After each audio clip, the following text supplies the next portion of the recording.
Hi, everybody. I'm Katina McHenry, Communications Director here at the McCombs School of Business. You are joining us today on our Big Ideas Show, where we delve deeper into faculty research and thought leadership happening here at the McCombs School of Business.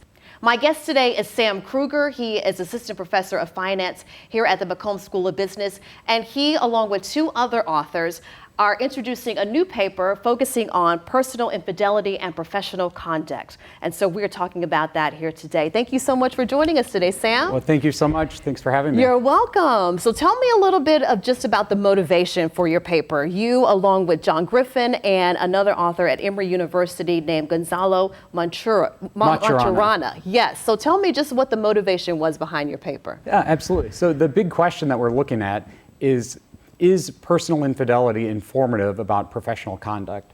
So this ties to kind of a very long-standing question in psychology, which is just how context-specific is behavior? Should we think about behavior mostly as context-specific, or is it driven by personal traits, things maybe integrity, honesty, faithfulness? And the classical view was really tied to those kind of character traits. More recent research has suggested context matters quite a lot as well. I think the kind of current understanding in psychology is that both are important, but it's an empirical question of what's kind of more important in different settings. And the evidence is kind of mixed, and frankly, it's kind of a tough question to fully analyze empirically. There's also a great practical importance to the question.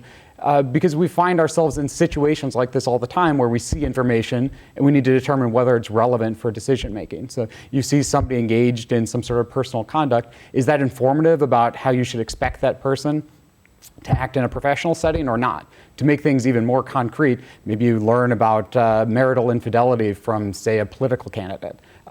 Is that a relevant piece of information that tells you something about trustworthiness in a professional setting, or is it just irrelevant personal information? And if you ask people or kind of read discussions of these issues, people have very, very entrenched opinions on both sides of that question. And I think one reason for that is that there's just not a lot of evidence on it. We just have very little direct evidence on, is there any correlation between personal behavior, right, in particular personal marital infidelity, and professional behavior. So that's the gap that we're hoping to fill with this paper. So let's talk about those gaps. The direction that you guys went with just gathering information. One place you looked at a subset of 4 different groups of people, and also people who were members of the Ashley Madison. So tell me about how you guys, the direction you went, and how Ashley Madison was pulled into it. Yeah, absolutely. So one of the trickiest things about making progress on this research question is we typically don't observe people's personal behavior, certainly not in such an intimate personal context as marital infidelity. So the proxy that we use in the paper is using usage of a website that's designed and kind of targeted at marital infidelity, specifically, as you mentioned, the Ashley Madison website. So a kind of unique thing about that data is it became public in 2015. So this was, you may recall, this was a big news item in the summer of 2015, the hack of Ashley Madison. So essentially all of the Ashley Madison records entered the public domain. And we saw that as an opportunity to get this lens into the personal behavior of just a wide array of individuals. Then the trick is you've got this personal information. You need to map that to behavior in a professional context, in a professional setting. So we isolated a few different settings that have different types of professional conduct, but share a similarity in that we can have enough information about the individuals to do this mapping of the Ashley Madison usage to the professional data. So you looked at 4 different groups of people. One of those groups of people was police officers. You looked at CEOs, CFOs, and some other groups. So let's talk about the police officers. Yeah. Why did you start with them? Absolutely. So police misconduct has generated a lot of public attention recently. And in part as a result of that, there have been some really great data gathering exercises. In the paper, we rely on some data that's gathered on misconduct among Chicago police officers in particular.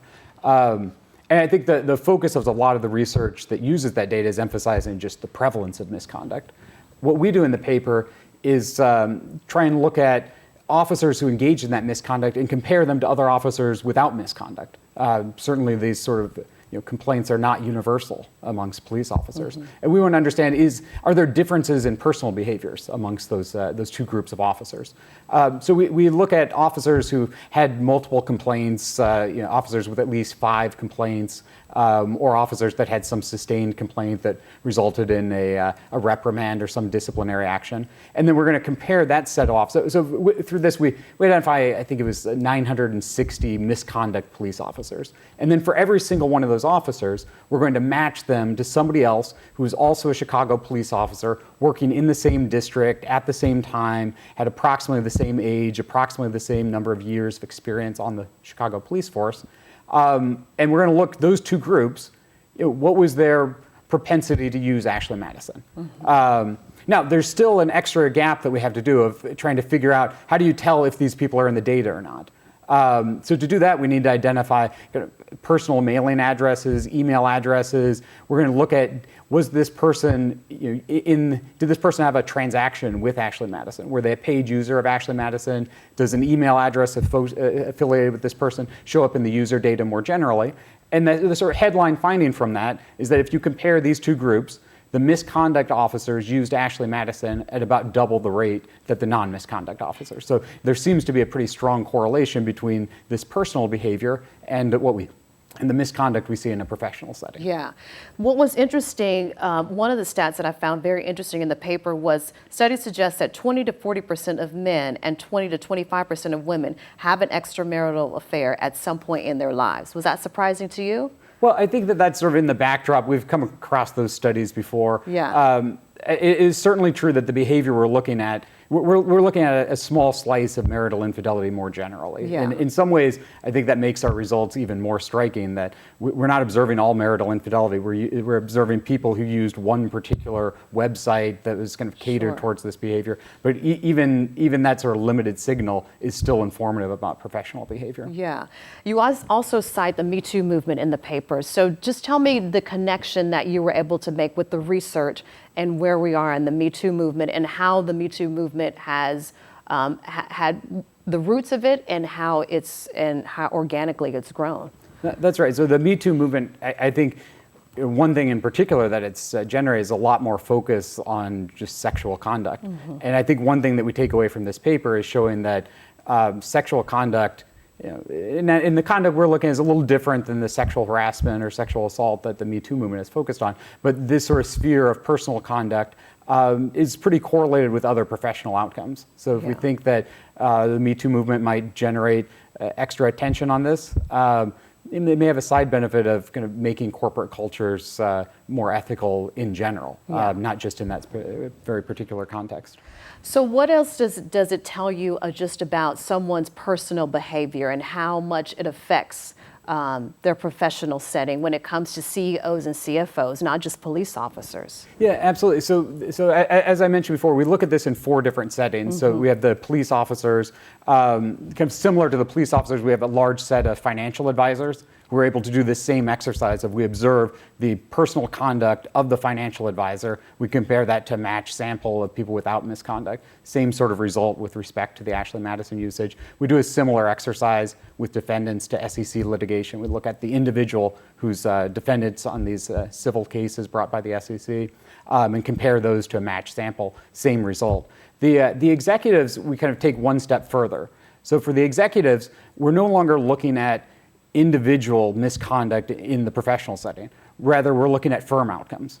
So for CEOs and CFOs, we collect data on all CEOs and CFOs of large public companies, and we look, is there a higher proportion of corporate infractions for firms that are managed by those CEOs? And the answer, or those CEOs and CFOs, and the answer is that it is. In firm years that in which the CEO or CFO is an Ashley Madison user, the incidence of the corporate infractions we look at approximately doubles. Wow. Does that surprise you or shock you in any way?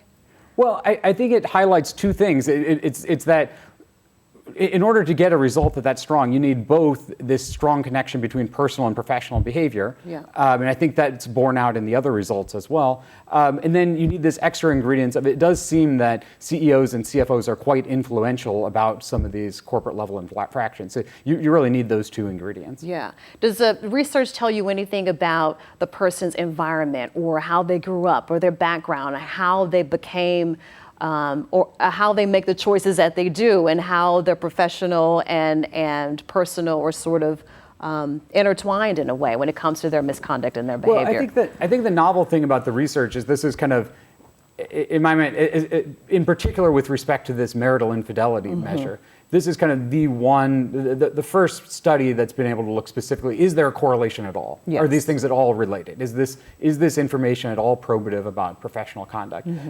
Certainly there are a host of other things that influence personal behavior and that may fall over into the workplace as well. Our study is not going to, to look at those things, you need data on those individual types of traits. And there are a few papers kind of recently in the economics of finance literature that have explored that.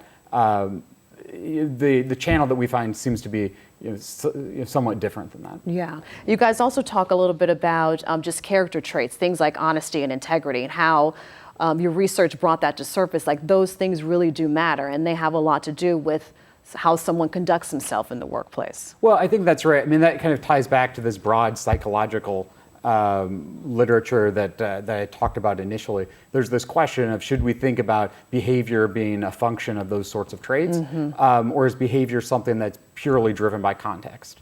And I think our research suggests that these traits, there are some individual traits that span different contexts, kind of reaffirming those importance of that. Anything else that you want to highlight about the paper that we haven't covered yet? Well, I hope the takeaway from the paper is kind of answering this pretty basic question of just, is personal conduct informative about professional conduct? Is there a correlation there? And I think there's an important contribution of the paper is just having evidence that says the answer is yes. Yes, knowing something about how a person acts in a personal context does tell you something about their expected professional conduct. Sure, excellent. Thank you so much for being with us today. This has been very interesting, and I love how it ties into every day. It ties into things that are relevant, that are happening in our society every day. So that's one of the things we like to highlight here at the McCombs School of Business, is how research that's happening here ties into lifestyle or everyday occurrences across the globe. So I appreciate that perspective. Excellent. Well, thank you so much for having me. Yeah, you're welcome. Thank you so much for joining us today on our Big Ideas. We'll see you next time as we look more into research and big ideas and big leadership, thought leadership happening here at the McCombs School of Business. Thank you for being with us today.